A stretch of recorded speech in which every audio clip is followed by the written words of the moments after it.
আসসালামু আলাইকুম। সংবাদে আপনাদের সবাইকে স্বাগত জানাচ্ছি। আমি ফিরোজ তোহা। শুরুতেই আরবে কেবলস সংবাদ শিরোনাম। পুরোদমে ইরান ইসরায়েল ভয়াবহ যুদ্ধ চলছে হামলা পাল্টা হামলা। এরই মাঝে ইহুদিবাদী ইসরায়েলকে ব্যাপক হারে ক্ষেপণাস্ত্র দিয়ে ধ্বংস করে দিচ্ছে ইরানের একটি নতুন ক্ষেপণাস্ত্রে ইহুদিবাদী ইসরায়েলের অবস্থা নাস্তানাবুদ হয়ে যাচ্ছে। যুক্তরাষ্ট্র ভয়ে ইসরায়েলকে সমর্থন দিতে পারছে না, আর ইরানের একটি মিসাইলে ধ্বংস হয়ে যাচ্ছে সবকিছু।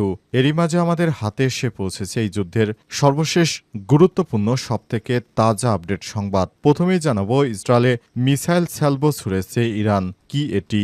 ইসরায়েলের নতুন করে মিসাইল স্যালভো ছুড়েছে ইরান, অর্থাৎ একযোগে অনেকগুলো মিসাইল ছুড়েছে। ইসরায়েলের গণমাধ্যম চ্যানেল 12 বলেছে, ইরানের ছোড়া এবারের ক্ষেপণাস্ত্রের বহরে অন্তত 39টি ক্ষেপণাস্ত্র শনাক্ত করা গেছে। এতে ইহুদিবাদী ইসরায়েলের অবস্থা খুব খারাপ পর্যায়ে চলে এসেছে।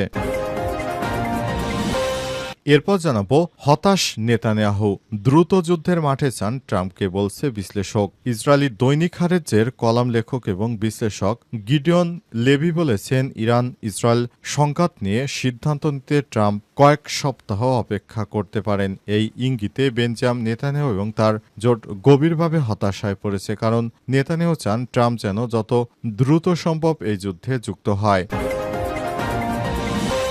এদিকে জাতিসংঘে ইসরায়েলের বিরুদ্ধে যুদ্ধাপরাধের অভিযোগ আনলেন ইরানের পররাষ্ট্রমন্ত্রী।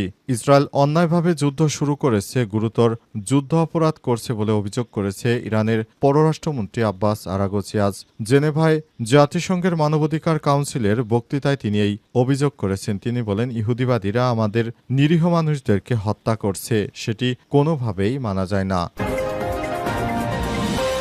এবারে জানাবো, পরমাণু স্থাপনায় হামলা আন্তর্জাতিক আইনের লঙ্ঘন, বলছে সৌদি আরব। সৌদি আরবের পারমাণবিক ও বিকিরণ নিয়ন্ত্রক কমিশন বলছে, বেসামরিক পারমাণবিক স্থাপনায় দখলদার ইসরায়েলের সামরিক হামলা আন্তর্জাতিক আইনের লঙ্ঘন। আজ ইরানের একাধিক পরমাণু স্থাপনায় ইসরায়েলের হামলার পর এই মন্তব্য করেছে সৌদি আরব।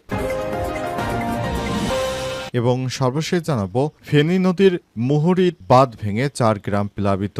ভারতের উজান থেকে নেমে আসা পাহাড়ি ঢল কয়েকদিনের টানা বর্ষণে বাংলাদেশের ফেনীর ফুলগাজী উপজেলার মুহুরী নদীর উত্তর বড়াই নামক স্থানে বাঁধ ভেঙে গেছে। আজ রাতে বাঁধ ভাঙার ফলে উত্তর বড়াইয়া, দক্ষিণ বড়াইয়া, বিজয়পুর, বসন্তপুর ও ফতেপুর সহ অন্তত 4টি গ্রাম প্লাবিত হচ্ছে। হু হু করে ঢুকছে নদীর পানি। এতে ফসলি মাঠ, ব্যবসা প্রতিষ্ঠান সহ বিভিন্ন স্থাপনা ধ্বংস হচ্ছে। প্রিয় দর্শক, এতক্ষণ শুনছিলেন সংবাদ শিরোনাম, এবারে বিস্তারিত।